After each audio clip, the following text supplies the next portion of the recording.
y repasen para que no vuelvan a sacar notas bajas, ¿no? Los que quieran ser médicos, ¿no? Hay de todo en esta viña del Señor, dice.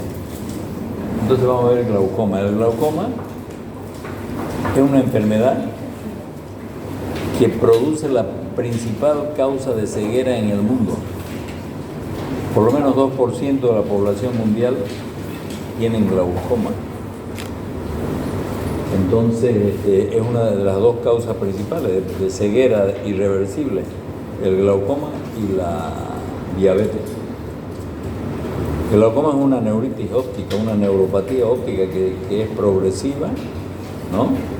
Y que su principal rasgo es la elevación de la presión intraocular. Aunque no siempre la elevación de la presión intraocular es glaucoma. Muchas veces la presión intraocular puede subir por causas transitorias. Para que se llame glaucoma necesita tener 3 condiciones: elevación de la presión intraocular, daño del nervio óptico y alteración del campo visual. 3 elementos. Por lo menos 2 de los 3, porque hay glaucomas también de tensión normal. Hay personas que tienen 12 de presión y tienen glaucoma.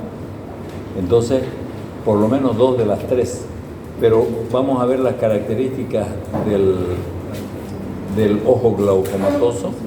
Entonces, ¿cómo van a diferenciar las 2 características que van a hacer lo que ustedes le digan? Esto es un glaucoma. Entonces, elevación de la presión intraocular por alteraciones en la forma, por varios factores que ahora los vamos a ver. Saben que la presión intraocular se mantiene equilibrada entre 10 y 20 milímetros de mercurio, que es normal, porque la misma cantidad que se forma en las células no pigmentadas del cuerpo ciliar, que hemos hablado reiterativamente, y se la voy a volver a preguntar en el examen, y se van a volver a equivocar los que no leen el texto, o la van a escribir mal. Los que no lean, ¿no? Los que lean van a decir bien. Entonces la cantidad de humor acuoso que se forma tiene que salir por la malla trabecular. No solo por la malla trabecular, hay 3 vías que ahora vamos a ver. Pero la cantidad que se forma tiene que salir, y ese es un equilibrio que hace que la presión intraocular se mantenga entre 10 y 20 milímetros de mercurio, que es lo normal. Entonces aquí está el mecanismo del intercambio de electrolitos y líquidos a través de la membrana semipermeable, el sodio y el potasio, etcétera, bomba de sodio, bomba de potasio, y entonces eso hace que se forme por un ultrafiltrado el humor acuoso. Y sigue este proceso. Se forman los procesos ciliares, pasa a la cámara posterior, el humor acuoso ya formado, a través de la pupila pasa a la cámara anterior. Todo este mecanismo cumple la función de nutrir los elementos avasculares que existen en todo el segmento anterior también, y mantener la presión intraocular normal. Y a partir de ahí, una vez que ya ha cumplido con todas estas condiciones, pasa al drenaje, a la salida, a través principalmente a la cámara anterior, a través de la malla trabecular principalmente. Entonces aquí está la vía: formación del humor acuoso, cámara posterior, a través de la pupila a la cámara anterior, la malla trabecular al canal de Slem y desde ahí a la circulación sistémica. Lo que se forma aquí sale por aquí. Entonces aquí tenemos el ángulo de la cámara anterior y aquí está la malla trabecular, ¿no? Entonces, del ángulo de la cámara anterior pasa a trabecular, a la malla trabecular, y de ahí al canal de Slem y a los conductos colectores. Ahí está la fisiopatología de la formación del glaucoma principalmente. Y estas son las vías de salida, no solamente la malla trabecular, también la vía uveoescleral es una parte que da un menor porcentaje del drenaje del humor acuoso, y el intercambio entre la vascularización del iris, ¿no?, de entrada y salida por el mecanismo vascularizado. Tubos colectores, plexos venosos esclerales, plexos esclerales y plexos venosos conjuntivales. ¿Por qué se produce? ¿Cómo es el mecanismo? El glaucoma hay 2 teorías: la teoría directa o mecánica y la teoría indirecta o vascular. Esta teoría, la mecánica, dice que el aumento de la presión intraocular produce una compresión en la lámina cribosa aquí, por donde salen los axones de las células ganglionares, y que es la que forma el nervio óptico, y esto produce daño acá por el aumento de la presión y daño de los axones y alteraciones en el campo visual. Y la teoría vascular dice que el aumento de la presión intraocular disminuye el flujo sanguíneo del nervio óptico. El flujo sanguíneo del nervio óptico está en el círculo, y ya saben ustedes, la parte anterior del nervio óptico está irrigado por el círculo de Sims-Haller. Entonces es ahí donde se produce la compresión y se produce una isquemia crónica que produce atrofia de la fibra y ceguera. Las dos son reales, las dos juegan rol en el mecanismo del glaucoma. Y entonces el glaucoma, una vez que se ha manifestado, tenemos que clasificarlo. Hay tres tipos básicamente principales de glaucoma: glaucoma primario, glaucoma secundario y glaucoma congénito. Los glaucomas primarios son de dos tipos: crónico y glaucoma agudo. El glaucoma crónico puede ser simple o congestivo. El más frecuente de todos los glaucomas es el glaucoma primario crónico simple, el más frecuente de los glaucomas. Los secundarios son producidos por otras patologías que afectan al globo ocular, como la uveitis, facogénicos por causa del cristalino, etc. Y los congénitos, como su nombre dice. El crónico simple es el más común. La etapa inicial no hay síntomas. Por eso la gente, cuando llega al consultorio del médico, el médico le controla la presión, le mide el fondo de ojo y ve el nervio y le dice: usted tiene glaucoma y tiene que tomar estos medicamentos, ponerse estas gotas y volver una vez cada 3 meses a control. El paciente normalmente lo que piensa es que el médico quiere cobrarle cada 3 meses una consulta. No piensa que cada 3 meses que no se controla está perdiendo su visión y llega un momento en que eso es irreversible. El daño de las fibras del nervio óptico en el glaucoma es daño irreversible. Por eso es ceguera irreversible. Las cataratas producen ceguera, pero es reversible porque se saca la catarata y vuelve a ver. Pero el glaucoma, una vez que se dañó, chao pirola. Entonces, y la gente no entiende muchas veces, los propios pacientes dicen: no, lo que quiere este tipo es que yo vaya y le pague su consulta cada 3 meses. No es así. Obligatorio controlar la presión intraocular en pacientes que tienen glaucoma, para ir al comienzo cada 3 meses y después cada 6, de acuerdo a necesidad, para ir midiendo el tipo de medicamentos que hay que usar para mantener la presión bien y sin daño en el ojo. Entonces en la etapa inicial no se siente nada, peor si no siente nada uno. Este está loco, quiere que yo vaya de vicio, ¿no? Hay un aumento discreto de la presión intraocular, y no se olviden que la presión intraocular durante el día tiene unas variaciones de 1 hora a otra hora, o de la mañana para la tarde, entre 3 y 5 milímetros de mercurio. Si le toman en la mañana puede ser 12 y en la tarde pueden ser 15 o 16.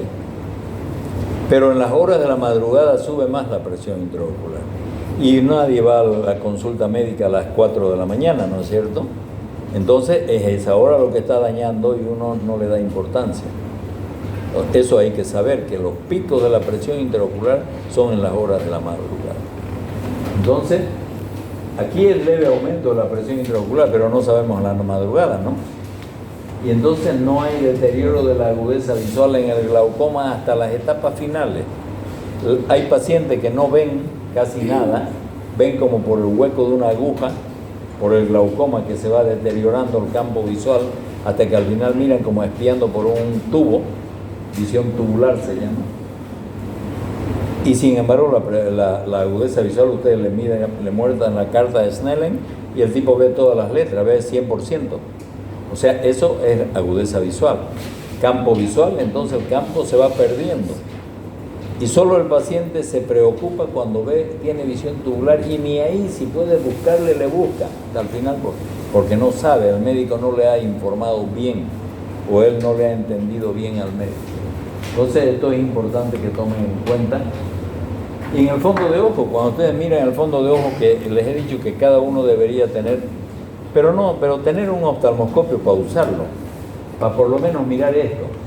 Este es una papila, un disco óptico de glaucoma, donde los vasos están empujados hacia la zona nasal del disco óptico. Y vean cómo aquí está blanca, atrófico el nervio óptico, por el deterioro de las fibras nerviosas del glaucoma.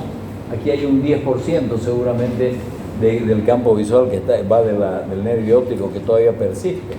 Lo demás está destruido, está atrófico, ¿no? Entonces, cuando ustedes agarren su oftalmoscopio, si lo ocupan, porque yo he visto médicos que lo tienen en el bolsillo, pero no saben mirar el fondo de ojo. Ustedes deberían aprender eso. Entonces ven esto y dicen, esto es sospechoso de glaucoma, por lo menos le van a salvar la vista a ese tipo. Entonces rechazo de los vasos hacia la nasal, atrofia de la papila, toda está blanca, ¿no? Y esto el daño que se va produciendo es irreversible. Este es el campo visual, es un examen que se hace a los pacientes que uno sospecha que tienen glaucoma. Cuando en realidad esta es la mancha ciega, el punto ciego que corresponde al nervio óptico. Este punto no ve, eso es normal, porque es el nervio óptico. Entonces, esto debe tener 10 grados en horizontal y 10 grados en vertical, pero aquí ya está más de 10 grados en vertical. Cuando encontramos esta alteración, sin contar esto, esta alteración se llama signo de Seidel, aumento del punto de Mariotte, del punto ciego.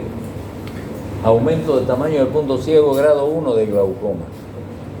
Cuando aparece este escalón, aquí esta es la horizontal, el eje de coordenadas cartesianas ortogonales para los que han llevado álgebra o geometría en el colegio. Entonces este es el eje horizontal donde está la parte superior y la inferior. Esta es la zona nasal del campo visual. Vean ustedes que aquí tenemos un escotoma, una mancha en el campo visual mayor que arriba. Eso se llama escalón nasal. Esto es el signo de glaucoma grado 2 en el campo visual. Grado 1 cuando es el signo de Seidel. Grado 2 cuando ya está el escalón nasal. Grado 3 cuando hay escotoma de Bejerrum, que es una vez que se ha unido el escalón nasal con la mancha del nervio óptico en una arqueada, en un escotoma arqueado. Signo de Roene, ¿no? Grado 3 del glaucoma. Y el grado 4 cuando ya es la visión tubular y solamente tienen islas visuales periféricas. Entonces los 4 grados de glaucoma que ustedes lo pueden evaluar haciendo campos visuales. Si sospechan el glaucoma, piden campos visuales y van a ver esto. Miran el fondo de ojo, este es una de las condiciones que hemos dicho. Otra condición, daño del nervio óptico. Es esto, ¿no es cierto? Esto, daño del nervio óptico. Cuando miran con el oftalmoscopio, son dos cosas que ya tienen dos. Aquí vean ustedes el campo visual, aquí está en visión tubular. Este es un campo normal, una visión normal, y esto es una visión tubular, cuando ya hay daño del nervio óptico y solamente hay visión central. La fisiopatología es aumento de la resistencia, de salida del humor acuoso o dificultad del drenaje de los conductos colectores. Alteración alteración en la malla trabecular o alteración a partir del canal de Slem. Son dos mecanismos fisiopatológicos. El glaucoma se hace diagnóstico por tonometría simple, tomando la presión intraocular, tomografía, campos visuales, biomicroscopía, con la lámpara de hendidura y se mira igual el fondo, curva de tensión diaria, gonioscopía y fondo de ojo. Todas estas técnicas se usan para confirmar el diagnóstico de glaucoma. No todas, pero las que sean necesarias. Esta es la tonometría, la más antigua, ni le saquen foto porque ya no se usa. Solamente para que sepan que existía el tonómetro de Schiotz. Este era un aparato que aquí hay una barra que empuja esta cosita y aquí marca un código de número, que eso lo pasan a una libreta y de la libreta la transforman en milímetros de mercurio. Era todo un chiverío. Y al final solo diagnosticaba los glaucomas cuando ya estaban medio ciegos los pacientes, ya no se ocupa eso. Pero ese es el tonómetro de Schiotz. Este es el que se ocupa ahora. Este es el gol estándar de los tonómetros. Se llama tonómetro de... Este es el tonómetro que está en la lámpara de hendidura, ¿no? De aplanación, el tonómetro de aplanación de Goldman, que aquí está el cono, este conito, que toca en el ojo y por presión se puede medir acá en milímetros de mercurio la presión intraocular. Tonometría de Goldman. Hay muchas otras formas. Este es el Goldman. Hay pacientes que hacen esto, se encogen y es un poco complicado. Pero en la lámpara de hendidura ustedes van a ver dos imágenes y ven el graduador de milímetros de mercurio, y esa es la forma de tomar la presión intraocular. Este es un tonómetro de Perkins, también es de aplanación, pero se usa para pacientes que están acostados o para niños, etc. Este es un tonómetro de aire, de no contacto. Este es un tonómetro digital, también mide, y este es otro tonómetro de Gold. Son una variedad, pero el Gold estándar, ya les digo, es el tonómetro de Gold.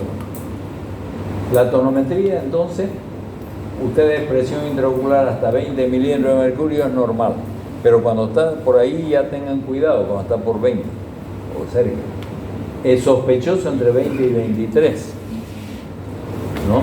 Patológico de 24 arriba. Esto es un cuadro guía solamente, pero hay caso por caso. Si yo encuentro un paciente que tiene 18 y tiene un daño importante en el nervio óptico y en el campo visual, es un tonómetro, es un glaucoma de presión normal probablemente, ¿no es cierto? Entonces hay que jugar con la información. Para confirmar el diagnóstico se deben realizar los exámenes que les dije. Presión intraocular varía durante el día hasta 5 milímetros, ¿no? La curva de presión diaria es variable. La curva de presión diaria es un trabajo que no tiene sentido, porque hay otros métodos que ahora se ocupan para evitar todo el día tenerlo al paciente tomándole la presión cada cierto tiempo, cada 5 horas. La tomografía también se ocupa muy poco.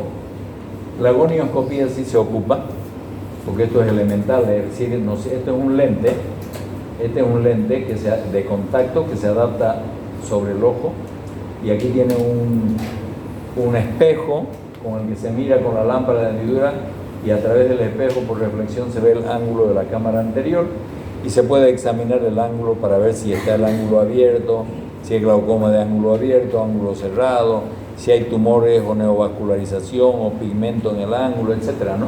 Y saber la causa del glaucoma.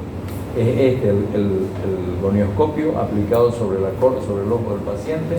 Se mira con la lámpara de hendidura, aquí está el espejo y por reflexión se mira el ángulo. Este también es un gonioscopio y estos son de diferentes modelos.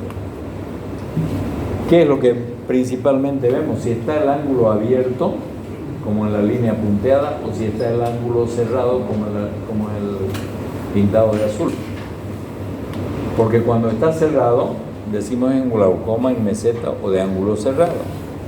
Y cuando se ve todas las estructuras con el gonioscopio, las estructuras del ángulo de la cámara anterior, la malla trabecular, la línea de Schwalbe, etc., entonces está abierto, un glaucoma de ángulo abierto, si es que hay el glaucoma. La biomicroscopía es el examen con la lámpara de hendidura que nos enseña alteraciones patológicas como las inflamaciones, hidrociclitis, hipertensiones o hipertensivas, exfoliación de la cápsula del cristalino, que también produce glaucoma, ¿no? En el glaucoma agudo, el edema de la córnea, también se mira con la lámpara, se puede evaluar la congestión ciliar y conjuntival, etc. El tratamiento del glaucoma, médico y quirúrgico. El tratamiento médico se usa para cerrar la pupila y abrir el ángulo, pilocarpina. Pilocarpina es un miótico. Y también ayuda a disminuir la producción de humor acuoso, pero principalmente produce un cierre de la pupila y tracción del iris para abrir el ángulo. Drogas adrenérgicas como la epinefrina se usa en glaucomas pigmentarios. Produce midriasis, pero en tan pequeña dosis solo ayuda a filtrar en los glaucomas pigmentarios. Y los beta bloqueadores como el timolol producen inhibición de la formación de humor acuoso. Cuando no funciona con el tratamiento medicamentoso solamente, se puede usar láser para hacer una gonioplastía. Esto, se da láser en puntos en la malla trabecular para producir una retracción de esta malla y que produce mejor filtración de salida del humor acuoso. Cuando no funciona con ninguna de las técnicas, ni medicamentosa, ni láser, ni nada, se usa la trabeculectomía, que es una comunicación de la cámara anterior con una vía de filtración que hacemos. Delaminamos la esclerótica desde el limbo y abrimos acá, hacemos un cuadro de salida en la esclera, en el limbo esclerocorneal, y aquí se hace una iridectomía. Entonces el humor acuoso pasa directo por acá, de aquí sale por este cuadro que hemos hecho de filtración y sale abajo de la conjuntiva, y esto hace que la presión no suba y se compense con la formación del humor acuoso. Eso se llama la trabeculectomía y hasta ahora sigue siendo la cirugía más útil para resolver el tema de la hipertensión ocular y el glaucoma. Actualmente se ponen válvulas también, unas válvulas que son un poco caras, y el efecto después de una cirugía bien hecha de trabeculectomía es mejor que las válvulas porque no tiene ningún cuerpo extraño. En cambio, cuando se pone una válvula, se deja un aparato que está abajo de la conjuntiva grande y que a veces se rechaza y hay una serie de complicaciones, que una cirugía bien hecha de esta es mejor que con válvula. Pero la válvula está indicada, la válvula, para controlar el glaucoma. En algunos casos, como los glaucomas neovasculares, es mejor la válvula. Pero son casos especiales. Esta es la iridotomía con YAG láser. Les dije, cuando hay iris bombé, iris abombado por una seclusión de la pupila, etcétera, elevación de la presión, lo primero que hay que hacer es una iridotomía, un orificio en el iris, para que el humor acuoso, en vez de dar la vuelta por la pupila para salir, salga directo desde la cámara posterior a la anterior y pueda drenarse. Se usa el lente de Abraham, que es para hacer YAG láser. El glaucoma crónico congestivo, ¿no? Evoluciona en forma de crisis. A veces está alta y a veces está baja, depende de la situación. Este glaucoma es el glaucoma del paciente que dice: yo no voy al cine porque me duelen los ojos cuando veo una película. Pues el cine es penumbroso, es como acá, o tal vez un poquito más oscuro, ¿no? Al estar oscuro, la pupila se dilata. Y si el ángulo de la cámara anterior es estrecho y la pupila se dilata, el ángulo se bloquea y produce la crisis de glaucoma. Son los pacientes que también despiertan en la mañana temprano y dicen: despierto con dolor de los ojos. Cuando ustedes tengan sus pacientes: yo despierto y me duelen los ojos, sospechen glaucoma. O voy al cine, me duelen los ojos, sospechen glaucoma. Pupila dilata, bloquea el ángulo y sube la presión. Entonces, disminución de la agudeza visual solo en casos extremos de finales del glaucoma. Enrojecimiento ocular, en este caso de los glaucomas congestivos, a veces se produce una disminución por la compresión, pero es transitorio. Enrojecimiento ocular, presión intraocular elevada, edema de la córnea, congestión ciliar alrededor de la córnea, la vascularización, ya saben cómo es la congestión ciliar, ¿no? Y ángulo de la cámara anterior estrecho. En el glaucoma crónico congestivo, siempre el ángulo es estrecho. En el glaucoma crónico simple, siempre el ángulo es abierto. Esa es la diferencia para diagnosticar. Entonces, al tratamiento, periodo de calma, pueden darle un miótico, una pilocarpina, una gota de pilocarpina al 1%, 2 veces por día, y controla. Pero cuando hay crisis de glaucoma, un ataque, pilocarpina hay que dar cada 15 minutos hasta cerrar la pupila y abrir el ángulo. Se dan inhibidores de la anidrasa carbónica, como la acetazolamida, ¿no?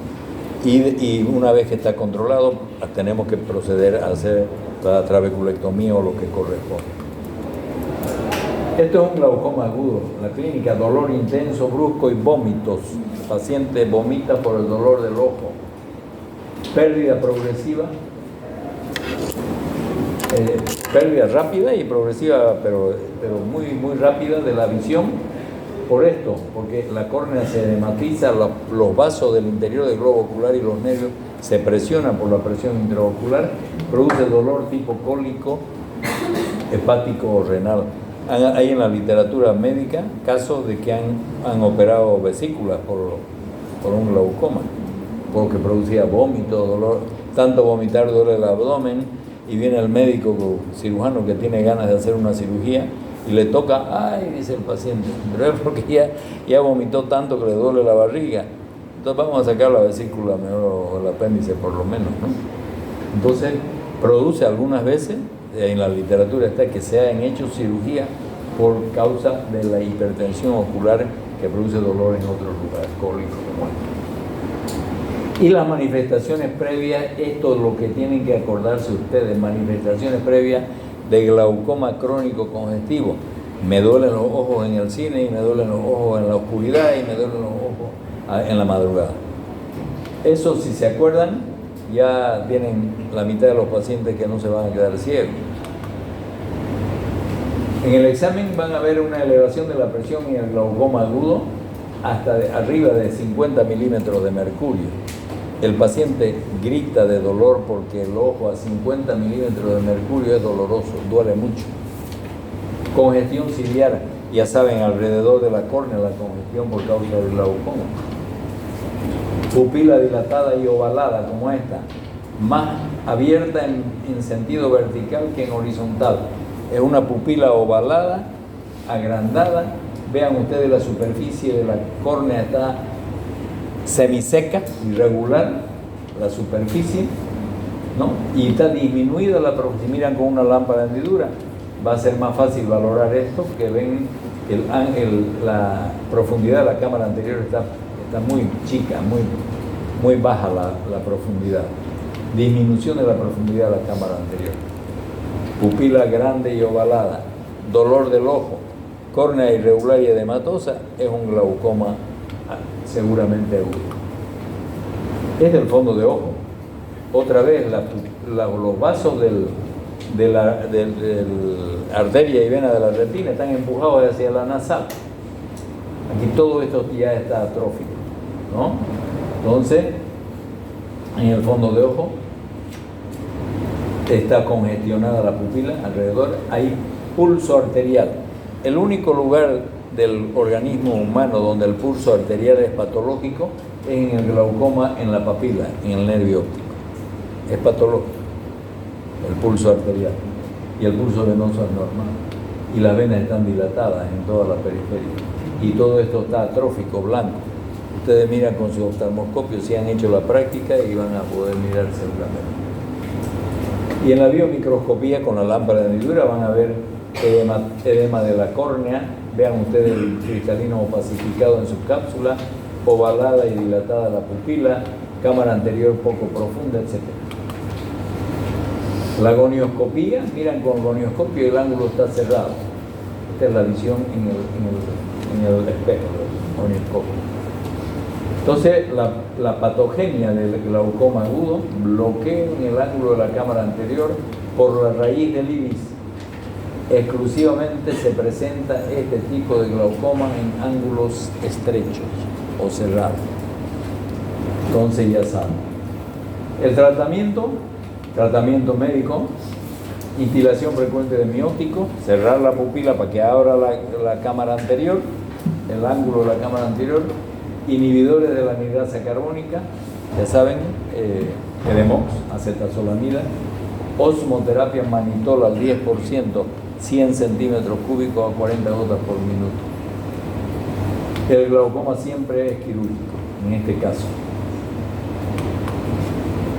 El glaucoma congénito son alteraciones, viene desde el nacimiento, y es generalmente bilateral, aunque no siempre es simétrico. Alguna vez un ojo está más afectado que el otro, o también puede ser unilateral, pero la mayoría de las veces es bilateral. Vean ustedes que aquí hay una alteración embrionaria en el ángulo de la cámara anterior. Entonces, un aumento de la presión intraocular por alteración del drenaje, porque ahí están estos restos embrionarios en el ángulo que no dejan salir el humor acuoso, ¿no? Y van a ver las córneas opacas, grandes, buftalmos. Megalocórnea se llama cuando la córnea tiene más de 13 milímetros de diámetro, y buftalmos se llama cuando tiene roturas en la membrana de Descemet, aparte del diámetro corneal enorme, hasta 16 milímetros. Vean ustedes, estas córneas ya no hay espacio para ver la esclerótica. Este tiene glaucoma en ambos ojos, con leucoma corneal. Glaucoma es una cosa, glaucoma es la patología, leucoma es córnea con cicatriz blanca, leuco de blanco. Entonces, buftalmos, ruptura de la membrana de Descemet, enturbiamiento de la córnea y edema subepitelial. Megalocórnea, estructura normal, pero córnea más de 13 milímetros. Glaucoma congénito, los signos, cuando ustedes ven un bebé o un niñito que está en estas condiciones, el ojo medio queriendo escapar de la luz, fotofobia, lagrimea y trata de cerrar el ojo por mecanismo de defensa, son las 3 características que nos orientan hacia un glaucoma congénito en un niño. Y esta es la evolución. Vean ustedes la depresión en el fondo de ojo, en el disco óptico. Aquí esta no puede ser normal, pero ya hay un empuje de los vasos hacia la nasal. Aquí está más grande la depresión del nervio. La malla trabecular se la ve más por la esclerótica en la salida de la fibra del nervio óptico. Está más visible, aquí está más grande, aquí un 20 a 30, aquí un 40%, aquí un 50 a 60, hasta llegar al 100% de la destrucción del nervio óptico. Y vean cómo va empujando los vasos hacia la nasal y va apareciendo todo esto como panal de abeja en el nervio, que es la característica de la lámina cribosa de la esclerótica, por donde salen las fibras de las células ganglionares del nervio óptico. En el glaucoma congénito, entonces, el diagnóstico igual que en los adultos, pero bajo anestesia general. Hay que tomar la presión, tonometría, medida del diámetro corneal, ver el fondo de ojo para ver el disco óptico, y gonioscopía también para ver el ángulo de la cámara anterior. Tratamiento, goniotomía, ¿no? Este es el goniótomo, se entra y se libera de la sinequia que tenía en el ángulo de la cámara anterior, sinequia congénita. Con eso se cortan esas sinequias para producir circulación del humor acuoso en la malla trabecular, o trabeculotomía. Esto se entra al canal de Slem y ahí se corta toda la trabécula en la zona hasta donde da el goniótomo, ¿no? O trabeculótomo, y se corta el ángulo que está obstruido. Estos son los mecanismos de oclusión del ángulo de la cámara anterior. Otra forma también son glaucomas secundarios ya producidos por patologías oculares. Esto es la pseudoesfoliación capsular, esto que se forma especie de virutilla, ¿no? En la cápsula anterior del cristalino, que comienza en el borde de la pupila también, ¿no? La exfoliación capsular. Aquí también vean ustedes como una viruta sobre la superficie de la cápsula anterior. Esto produce un debilitamiento y ruptura de la membrana de Descemet y produce glaucoma secundario por el bloqueo de esta virutilla en el ángulo de la cámara anterior. La afaquia también es una causa de glaucoma congénito. Afaquia, ¿sabe qué es afaquia? Es la ausencia del cristalino, ¿no? Afaquia. Pseudofaquia es el ojo que tiene un lente intraocular. Pseudofaquia, en lugar del cristalino, un lente en cirugía de catarata. Se saca el cristalino y se pone un lente intraocular, y ese es un ojo pseudofáquico. Este es afáquico. Ha salido el cristalino por alguna razón y no le han hecho una iridotomía, una iridectomía, para que drene el humor acuoso, y entonces el vítreo bloquea la pupila, eleva la presión y produce también glaucoma. Y las uveitis que es la seclusión, que la hemos visto ya, que produce un iris bombé, iris abombado como este, como una llanta de auto, ¿no? Y lo que hay que hacer, hemos visto ahora un láser, una iridotomía con láser, ¿no? Se hace un orificio aquí con el YAG láser para que baje el ángulo de la cámara, para que salga el humor acuoso de la cámara posterior a la anterior y abra el ángulo de la cámara anterior para poder controlar la presión. Mientras se hace el tratamiento para liberar la seclusión de la pupila. Y estas son las causas, neovascular y otras causas secundarias: neovascularización del iris en los diabéticos, en las oclusiones vasculares, se presentan pseudoesfoliaciones también, precipitados queráticos por proceso inflamatorio, células en la cámara anterior del ojo, sobre todos los mecanismos. Aquí atrofia del iris, también produce liberación de pigmento que bloquea los ángulos de la cámara anterior. En los diabéticos, neovascularización, vean ustedes, esto está neovascularizado el iris en el borde, así empieza. Acá ya está neovascularizado todo el iris, pupila está dilatada, ovalada por la presión intraocular. Aquí vean cómo se ha neovascularizado esto en pacientes diabéticos. Y acá por hemorragias intraoculares, por traumas, produce bloqueo por las estructuras sanguíneas, por los elementos sanguíneos que bloquean el ángulo de la cámara anterior. Los facogénicos por cambios de posición del cristalino, pueden ser por luxaciones o subluxaciones del cristalino. Esto es una luxación del cristalino de la cámara anterior. Y acá tenemos un glaucoma facolítico con una catarata hipermadura, es la salida de proteínas a la cápsula, a la cámara anterior, y los macrófagos se llenan, que van aquí a la cámara anterior a liberar esto, se llenan en el ángulo de la cámara anterior también.